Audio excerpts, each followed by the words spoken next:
In Hopes and Prospects, you mentioned your colleague Kenneth Hale and his work with Native Americans. In your opinion, how important is the problem of language extinction?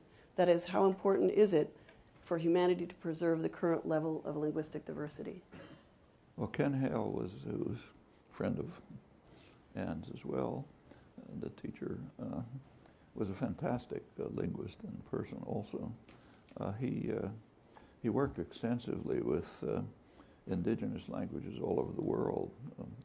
Australia, he was one of the founders of Australian linguistics, worked with Native American languages, Central American, African, and so on. He did really amazing work, but this particular aspect of his work was something that greatly concerned and interested him, trying to protect, and as he pointed out correctly, when a language disappears, a lot is lost.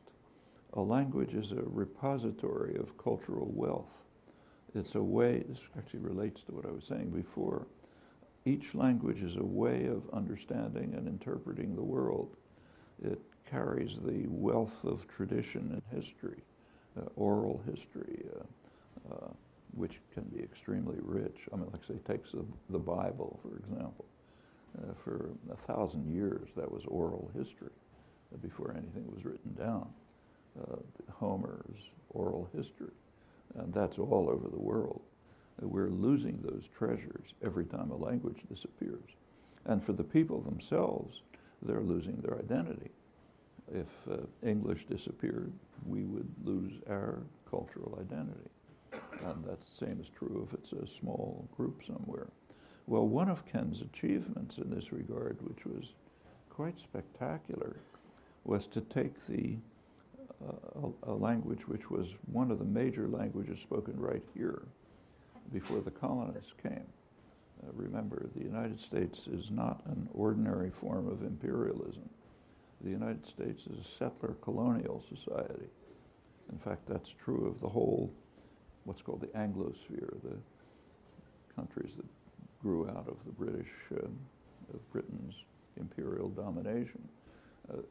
United States, Canada, Australia, mostly New Zealand. These are countries where the settlers who came in didn't just run the country the way the British did in India. You know, British in India provided the bureaucrats, the officer corps, and so on. But Indians ran the country under British rule. Settler colonial societies are different, like ours. If you go back to the founders of the country, like, say, George Washington, he understood very well that we have to, as he put it, extirpate the Iroquois. They're in our way. We have to wipe them out. They're an advanced civilization. They, in fact, were the basis for much of the American constitutional system. But we had to extirpate them. They're in our way. Thomas Jefferson said we have to exterminate the native populations because they're attacking us. And why are they attacking us? Well, because we're taking everything away from them. He didn't say that. But in general, the settler colonial societies have to pretty much exterminate the indigenous populations or else marginalize them. Well, that's happened here. So where we're sitting was a place where the indigenous population was close to exterminated, pretty close to it. There are survivors. One of the major languages spoken was Wampanoag. It hadn't been spoken for a century. The last speaker was a century ago. Ken and some students and a woman from the Wampanoag tribe, which still exists, Jessie Littledoe, managed to reconstruct the language using comparative evidence from other languages and missionary texts that were taken and preserved. And from this, they were able to reconstruct what the language must have been. And it now has its first native speaker, Jessie Littledoe's daughter, who's a native speaker of Wampanoag. This has revitalized the tribe. They're now studying it, they're reconstructing their history, they're reviving. It's a pretty amazing achievement. Jessie got her PhD with us, with Ken, in our department. It's the first time this has ever happened, I think, and now there are efforts to do it in other places. But if you can revive, I mean, right now there's enormous destruction going on. species destruction, for example, is taking place at a level that hasn't happened for 65 million years, literally. The time when an asteroid hit the Earth, apparently, and wiped out the dinosaurs, and the majority of living species were destroyed. Mammals survived. That's why we're around. But right now, the same thing's happening. Species destruction is happening about at that level. And now we're the asteroid, of course. We're destroying the species at a massive rate. Language destruction is kind of a little like that at a cultural and human level. You're destroying the richness of human civilization and understanding of the world. It's disappearing fast. It's disappearing in Europe, not just in indigenous cultures. So if you go to, say, Italy, there are people all over the place who can't talk to their grandmothers. Their grandmothers speak a different language. They're called dialects, but they're actually different languages. The number of languages in Europe has contracted radically over recent years through the policies of state formation. When states are formed, formation of states is an extremely violent process.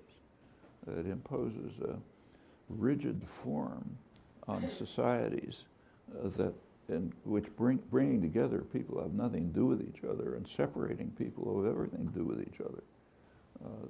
That's why Europe was the most savage place in the world for centuries, while the process of state formation was taking place. You look around the world today, and just about every major conflict is based on the imperial borders.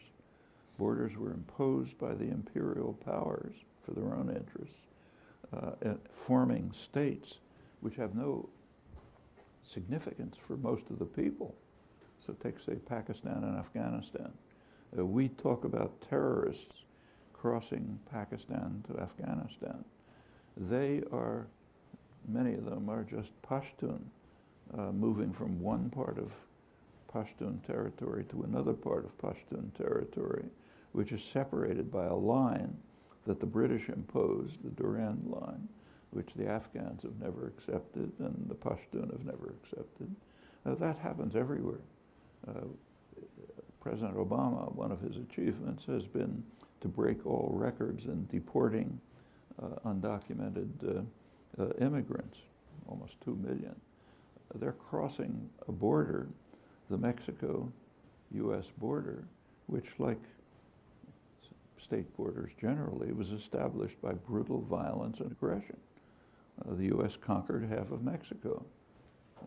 President Grant described it as, who fought in it, described it as the most wicked war in history. Well, okay, that established a border. It was a pretty open border, the same kind of people living on both sides until pretty recently. It's been heavily militarized now, primarily since NAFTA.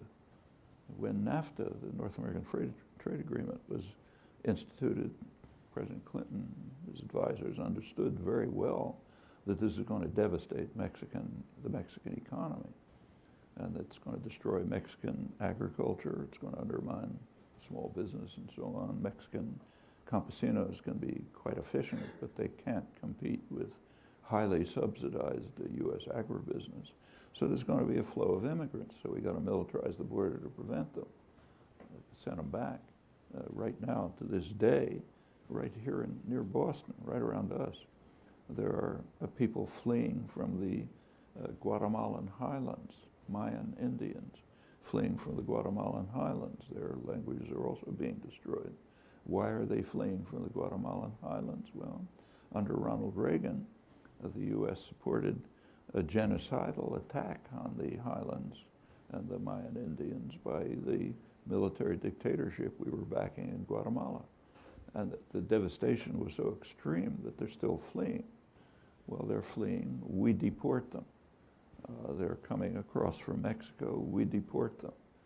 That's a state border. That's the way borders work. All over the world, that's the way it works. You take a look at the horror stories all over the world.